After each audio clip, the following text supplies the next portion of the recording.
Characteristics है, हमारे किरदार है, ये हमारे आइडियाज़ है, या जो हमारे पास डिसीजंस होते हैं, हमें जो लेने होते हैं पेशेंट रिलेटेड। किन चीज़ के बारे में कि आपने अगर किसी चीज़ को आपके पास प्रूफ नहीं है लेकिन उनको मजीद जो है वो कंसाइज किया गया है, जिसे हम कहते हैं 5 कोर ऑफ वैल्यू, कि वो हमारे है। दिस इज़ आमिर सुल्तान और आप लोग देख रहे हैं नर्सिंग विद आमिर। आज हम जो टॉपिक डिस्कस करने जा रहे हैं उसका नाम है वैल्यू एंड बिलीव, कि हमारे पास नर्सिंग में वैल्यू और बिलीव की कंसेप्ट क्या है। तो अगर आप ये समझना चाहते हैं तो वीडियो को आखिर तक देखें। चलो वीडियो को देख लेते हैं। सबसे पहले हमारे पास है वैल्यू। वैल्यू यानी क्या है? वैल्यू क्या है? वैल्यू हमारे पास बेसिकली क्या है? ये हमारी एक करेक्टरिस्टिक्स है, हमारी किरदार है, ये हमारे आइडियाज़ है, जिनको हम क्या करते हैं अंदर से फील करते हैं, जिनको हम स्ट्रांगली फील करते हैं। किसी भी क्वालिटीज़ आइडियाज़ को उनको हम कहते हैं क्या? वैल्यू। जब हम ये सारी चीज़ें फील करते हैं अंदर से तो वैल्यू क्या करती है? ये हमारे जो गोल्स होते हैं जिनको हमें अचीव करना होता है, या जो हमारे पास डिसीजंस होते हैं, हमें जो लेने होते हैं पेशेंट रिलेटेड, पेशेंट की ट्रीटमेंट, उसके केयर रिलेटेड, या जो हमारे पास हम जो बिहेवियर शो करते हैं, जो एक्शन शो करते हैं, उनको बहुत ज़्यादा अफेक्ट करता है। इनमें हमारे पास जो पहले नंबर पे है वो क्या है? वो है पर्सनल वैल्यू। पर्सनल वैल्यू क्या है? प्रिंसिपल्स है, उसूल है इंडिविजुअल की। आपकी क्या है? आपकी उसूल है। यानी जिस तरह हमारे पास है हॉनेस्टी, यानी सच्चाई। एक बंदा क्या होता है? हॉनेस्ट होता है, सच बोलता है। ये हमारी एक इंडिविजुअल वैल्यू है, पर्सनल वैल्यू है, जिनके बेस पे हम क्या करते हैं वर्ल्ड, यानी जो दूसरी लोग जो सराउंडिंग्स में होते हैं उनको हम पेश करते हैं। दूसरा यहाँ पे हमारे पास है कल्चरल वैल्यू। कल्चरल वैल्यू का मतलब यहाँ पे हमारे पास क्या है? प्रैक्टिस है। वो प्रैक्टिस है जिसे हम करते हैं। किस चीज़ की प्रैक्टिस करते हैं? किसी रिलीजन की या किसी कस्टम की। आप क्या करते हो? आप जुम्मे की नमाज के लिए जा रहे हो, आप शलवार कमीज पहनते हो, तो इससे जो लोग आपको फेस करेंगे उनसे कम से कम ये जाहिर होगा कि आप नमाज़ पढ़ते हैं, आप क्या है एक रिलीजन से ताल्लुक़ रखते हैं, इस्लाम से ताल्लुक़ रखते हैं। शलवार कमीज़ पहनते हैं तो ज़्यादातर लोग जो शलवार कमीज़ यूज़ करते हैं, अगर वो पाकिस्तानी हो सकते हैं, किसी दूसरे आप एरिया में जाएंगे तो उनसे कम ये कल्चर जो है कि आप किसी कल्चर को, वो प्रैक्टिस है जिससे आप किसी कल्चर को रिप्रेजेंट करते हो। एक ऐसी बैकग्राउंड को जो है आप नॉमिनेट करते हो, रिप्रेजेंट करते हो, जिससे अंदाज़ा लगता है कि आप कौन से कस्टम या रिलीजन की प्रैक्टिस करते हो, या किन इलाके की किन लोगों से आप ताल्लुक़ रखते हो। दूसरा हमारे पास यह क्या है? बिलीव। यानी बिलीव क्या होता है? बिलीव क्या है? बेसिकली आपकी एजम्पशंस है। किन चीज़ के बारे में कि आपने अगर किसी चीज़ को, आपके पास प्रूफ नहीं है लेकिन आप उस चीज़ को मानते हैं, आप उसको एक्सेप्ट करते हैं। एक किस्म की एक्सेप्टेंस है, ये एक किस्म की एजम्पशंस है जो आपकी बॉडी क्या करती है, इनर फीलिंग्स है, जो अगर आपके पास क्या है प्रूफ नहीं है। यहाँ पे आपके पास बिलीव का बेसिकली हमारे पास कि आपके विदाउट प्रूफ किसी भी चीज़ को आप क्या करते हो, एक्सेप्ट करते हो, तो उसको हम क्या कहते हैं? बिलीव कहते हैं। जिस तरह हम कहते हैं कि यार किसी को मारना गलत बात है। अब आप देखते हो कि ये आपकी क्या है, ये इनर फीलिंग्स है, आपको ये लगता है कि किलिंग क्या है, ये एक बैड बिहेवियर है, बैड एक्शंस को शो करता है। दूसरा हम कहते हैं कि आप अगर अच्छा काम करोगे, उस रास्ते पे चलोगे जो हमारे पास अच्छाई है, बीइंग अ मुस्लिम, तो आप कहाँ लीड हो सकते हो? आपको जन्नत में जो है वो जगह मिलेगी। अब आपको किसी इंसान ने जो है वो जन्नत नहीं देगी है, लेकिन ये उसकी क्या है, ये उनकी बिलीव्स है, जो इनर फीलिंग्स है विदाउट प्रूफ। वो क्या करते हैं कि मैं अच्छा काम करूँगा, मुझे जो है वो जन्नत मिलेगी।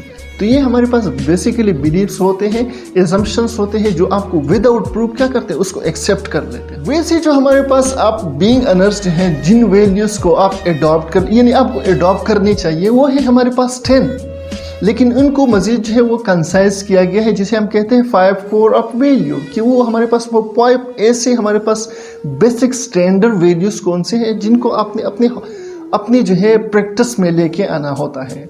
सबसे पहले हम नज़र डालते हैं 10 कोर्स पे, कि हमारे पास जो 10 वैल्यूज़ है बीइंग अ नर्स आपके अंदर होनी चाहिए, वो कौन कौन से हैं। सबसे पहले हमारे पास है ह्यूमन डिग्निटी, कि आपने अगर किसी इंसान, अब कोई भी पेशेंट आता है, सबसे पहले आपने उस, यानी कि ये काला है, वाइट है, बड़ा है, छोटा है, गरीब है, मालदार है, इन चीज़ों से बालातर होकर आपने क्या करना होता है, बीइंग अ ह्यूमन, आपने उसको ट्रीट करना होता है, यानी इसकी ह्यूमैनिटी को, उसकी डिग्निटी बनानी होती है, तब आपने उसको जो है ट्रीट करना होता है। दूसरा हमारे पास है जो बेसिक वैल्यू है पेशेंट का, वो है हमारे पास प्राइवेसी, कि अगर किसी पेशेंट का आप प्रोसीजर कर रहे हो, आप फॉलिस के थीटर पास कर रहे हो, आप पर रेक्टल या फिर पर विजाइनल जो है कोई भी मेडिकेशन कर रहे हो, तो सबसे पहले पेशेंट को आपने वैल्यू क्या करनी है, उसकी प्राइवेसी मेंटेन करनी है। अगर वो अपने अटेंडेंट के सामने भी कोई एक्सपोजर, यानी कोई भी आपकी जो प्रैक्टिस है वो अलाउ नहीं करता, तो आप अटेंडेंट को भी जो है वो क्या करनी है, उनको अलाउ नहीं करना होता है। तो पेशेंट का बेसिक वैल्यू क्या है कि आपने उसकी जो प्राइवेसी है, जो एक्सपोजर आपके सामने उसकी हुई है, आपने उसको कॉन्फिडेंशियल रखना होता है, उनकी प्राइवेसी मेंटेन करनी होती है। तीसरा हमारे पास है जस्टिस।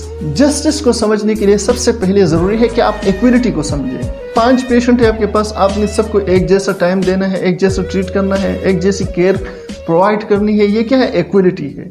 लेकिन 5 एक जैसे पेशेंट जब आपके पास होते हैं और ये प्रायोरिटाइज करते हो कि इस पेशेंट को इस पेशेंट से ज़्यादा नीड है, या इस पेशेंट को इस पेशेंट से ज़्यादा टाइम देना चाहिए, इसको हम कहते हैं जस्टिस।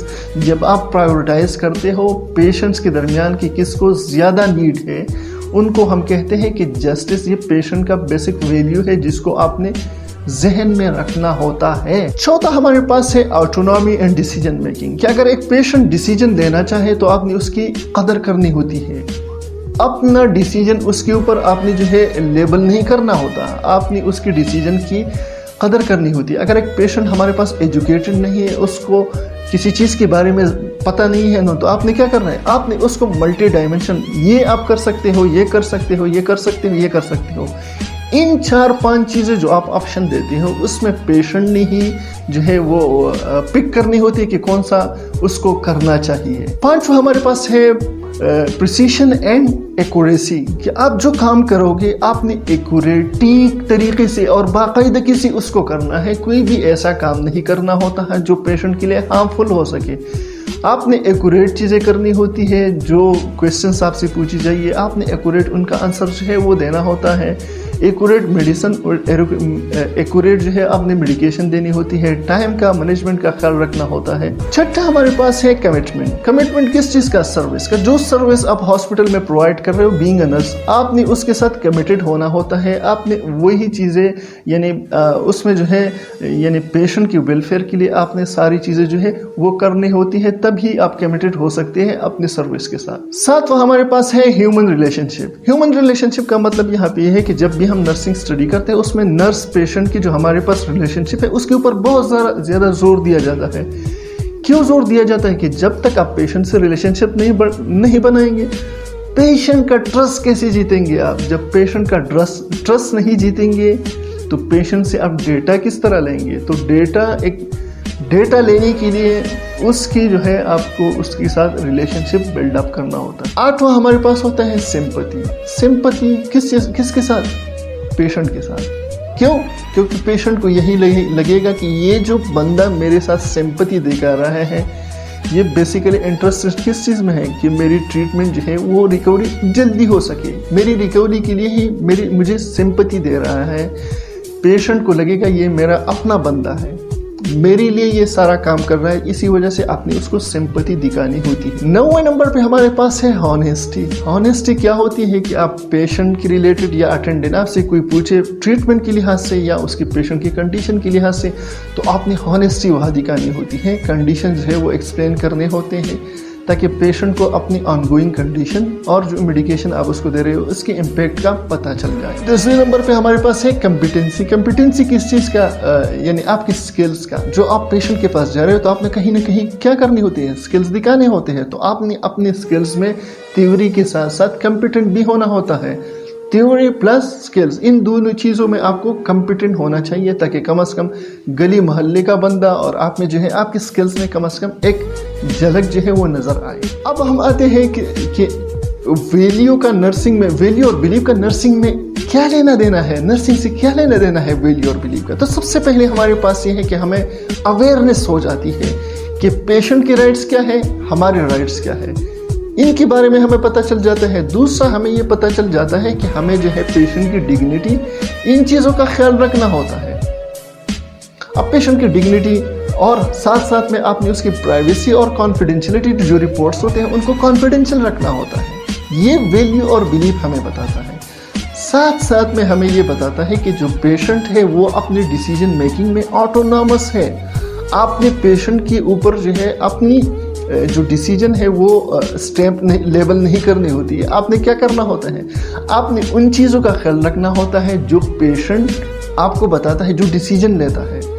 यहाँ पे जो एक बहुत इंपॉर्टेंट चीज़ है वो है हमारे पास एथिकल डिलीमा।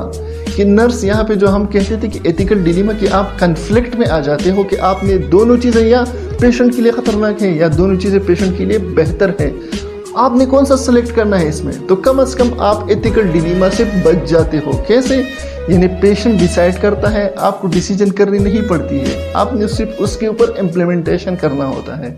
तो आप यह जो बहुत ज़्यादा इम्पॉर्टेंट चीज़ है वो है एथिकल डिलीमा से आप बच जाते हो। ये था हमारी तरफ से कुछ स्टेप जो मैंने आप लोगों के साथ शेयर किया। अगर आपको ये वीडियो जो है पसंद आई है तो इसको लाइक करें। अगर आपको लगती है कि इसमें कुछ इन्फॉर्मेशन है जो दूसरे लोगों को भी सीखना चाहिए तो आप लोग इसको शेयर करें। अगर आप हमें कोई सजेशन देना चाहते हैं तो आप हमें कमेंट सेक्शन में सजेस्ट कर सकते हैं। चैनल को जो है आप लोग सब्सक्राइब करना न भूलिए। इससे क्या होगा कि हम जब भी, और घंटी का बटन जो है दबाना न भूलिए। इससे क्या होगा कि जैसे मैं वीडियो अपलोड करूंगा सबसे पहले नोटिफिकेशन आपको मिलेगी। Thank you so much.